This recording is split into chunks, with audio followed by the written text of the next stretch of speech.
தடம் மறைந்து போன நீர்வழித்தடங்கள் தருமபுரி விவசாயிகளின் தொடர் முயற்சியால் மீண்டும் உயிர் பெற்றுள்ளன. மற்ற பகுதி விவசாயிகளும் இந்த முயற்சியை கையில் எடுத்தால் தமிழகமே செழிப்படையும் என தருமபுரி விவசாயிகள் நம்பிக்கை தெரிவிக்கின்றனர்.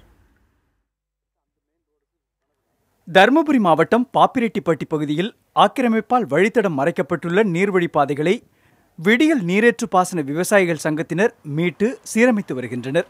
முகநூல் நண்பர்கள் அளித்த 1,25,000 ரூபாய் பணத்துடன் 75,000 ரூபாய் கூடுதலாக சேர்த்து 2 லட்சம் ரூபாய் செலவில் தற்பொழுது 4 கிலோமீட்டர் தூரத்திற்கு நீர்வழி பாதையை சீரமைத்துள்ளனர். வாய்க்கால்கள்லாம் சரியில்லாமல் போனதுனால எங்களால் ஏரி குளங்குட்டையில் தண்ணி தேக்க முடியல. மழை வந்ததுன்னா அது ஒரு வலிஞ்சு ஓடிடும். ஒரு 2 மாதம் 3 மாதம் இருக்குது, அப்புறம் தண்ணி இருக்காதுங்க. என்ன பண்ணுறதுன்னு யோசனை பண்ணோம். நம்மளோட நீர்வழி பாதையெல்லாம் அடைஞ்சி கிடக்குது, அதையெல்லாம் சுத்தம் பண்ணணும்.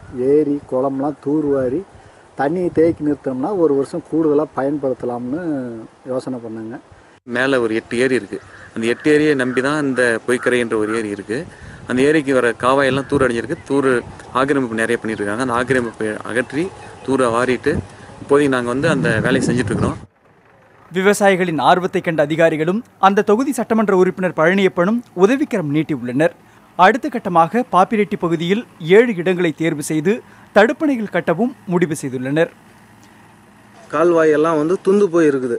இதை மண்ணை வெளியே எடுத்து விவசாய நிலத்துக்கு பயன்படுத்திக்கிட்டா இந்த ஓடையில் தண்ணி நிறுத்தலாம், எல்லாம் பண்ணலாம்.